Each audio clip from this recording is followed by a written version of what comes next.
Dora, ¿cómo usted está visualizando el escenario actual en el país en el cual analistas del exterior y analistas nacionales nos señalan de que el Estado de Derecho está en crisis en el país?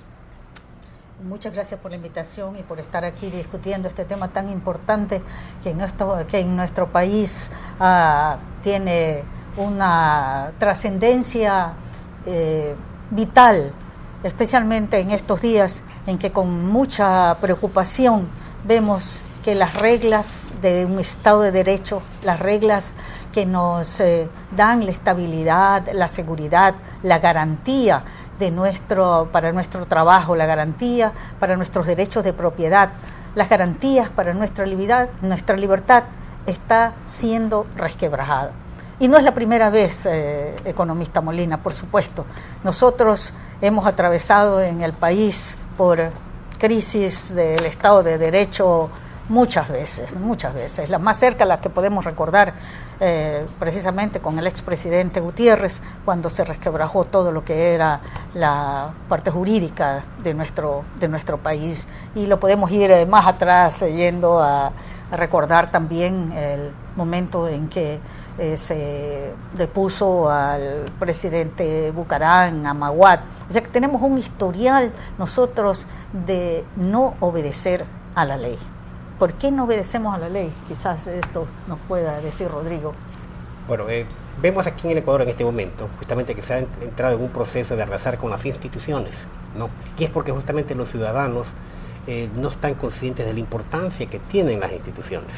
Piensa que las instituciones... En este punto quisiera que usted explique a los televidentes, porque a veces los economistas cometemos el error de mencionar ciertas palabras que capaz para el común de los mortales no son tan simples, ¿no? Como esto de las instituciones. Mucho hemos hablado de las instituciones, en el programa también hemos tratado, y hemos tratado de aclarar este término, pero ¿podría usted explicarnos a qué significa cuando decimos hemos violado las instituciones? Ya, claro. Dora hace un momento justamente decía del que no hay el respeto a la ley, ¿no?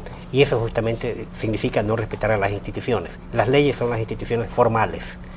Hay también las instituciones informales que son muy importantes, ¿no? O sea, son las reglas de juego, ¿verdad? Claro. Son como se marca la cancha, toda esta normativa bajo la cual vivimos un grupo de ciudadanos, eso es lo que llamamos las instituciones, ¿verdad? Así es como tú lo entiendes. Ahora, ¿no? lo que yo quería referirme es que al no darle importancia a los ciudadanos, a la importancia justamente que tienen las instituciones, ¿no? Lo que están es comprometiendo o poniendo en peligro sus libertades individuales, incluyendo dentro de estas libertades individuales ese factor que es indispensable para el mantenimiento de las libertades, que son los derechos de propiedad, ¿no? Y esto los ciudadanos no están piensan que esto de las instituciones es una preocupación de los políticos, pero no, debe ser una preocupación de todos los ciudadanos, porque sus libertades dependen, ¿no?, de la vigencia de las instituciones como justamente esto de que debe haber la división de poderes, ¿no? Porque en esa división de poderes es donde reside o lo que garantiza, ¿no?, la vigencia de las libertades individuales y particularmente, ¿no?, esa independencia del Poder Judicial. Bajo esa apreciación, Dora, según lo que está diciendo Rodrigo, significaría que desde hace mucho tiempo atrás en el país no existe Estado de Derecho.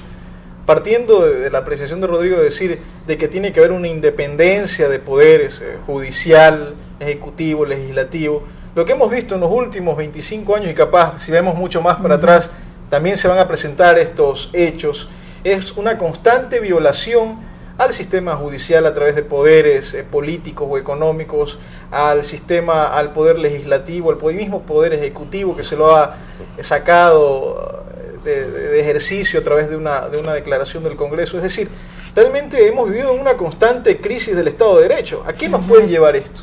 Bueno, al caos, definitivamente, y a lo que nos ha llevado ahora, durante todos estos años, es al aumento de la pobreza en nuestro país.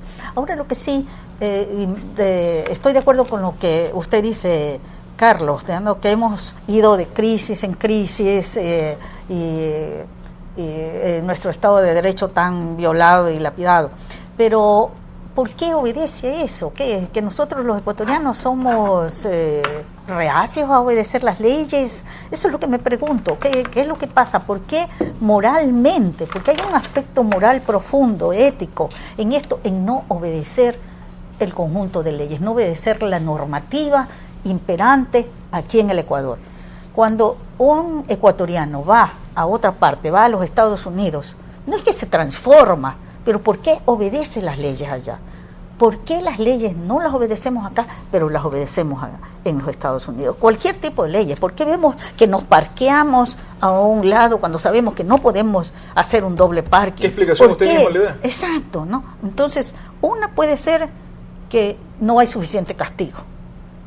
O sea, cuando uno no obedece la ley, debe haber un castigo, debe haber una forma, al principio me imagino, hasta que uno interiorice. Y para eso tiene que pasar un par de generaciones, me imagino, para que volvamos nosotros a creer en las leyes, a tener confianza en las leyes. Otro tema, y que lo ha analizado Hayek muy bien también en muchos de sus escritos, es que muchas de las leyes que nosotros tenemos que obedecer no corresponden a lo que nosotros quisiéramos o a nuestra cultura, sino que son hechas por un grupo de legisladores en una forma del derecho positivo de hacerlo ellos, y que son dedicadas para ciertos grupos de interés. Entonces eso, ¿qué leyes nosotros podemos respetar en ese caso? Yo añadiría lo que dice Dora, y también corresponde esto al pensamiento de Hayek, ¿no? Que justamente no es tan importante cómo se hagan las leyes, sino a qué obedezcan las leyes. Y justamente las leyes deben obedecer a ciertos principios básicos, deben ser muy pocos, principios básicos sobre los cuales se ha construido la relación entre los individuos que forman una comunidad. Por eso es que una constitución no debe comprender solamente un cuerpo muy limitado de principios, ¿no? Porque justamente sobre pocos principios es que todos nos podemos poner de acuerdo. Y para limitar el poder, limitar el abuso, efectivamente, limitar el abuso del poder. Y ese tipo de reflexión es muy importante, sobre todo para comprender de que aquí se busca cambiar una constitución pensando que va a solucionar los problemas, cuando realmente lo que responde este cambio de constitución es a una coyuntura política. Mañana, cuando cambien de gobierno, si es que se puede cambiar el gobierno de aquí a un par de años, vamos a ver que el próximo gobierno, si tiene una posición distinta a va a llamar también capaz una asamblea constituyente a cambiar otra vez el marco en el cual nos desenvolvemos. Y es precisamente, y usted ha dado un punto muy importante, que es el tema de constitución de principios. Acá creemos que la Constitución debe otorgar derechos cuando no es así. O sea, acá pensamos que la Constitución más o menos nos va a dar trabajo, la Constitución nos va a sacar de la pobreza, cuando no es así. La Constitución debe tener principios sólidos, y ahí vienen los principios del derecho natural, ¿no? Vida, propiedad y libertad deben ser salvaguardados a través de un marco institucional que se refleja en la Constitución. Y que limite los abusos del poder, que es el principal rol también de la Constitución. De la Constitución, ¿no?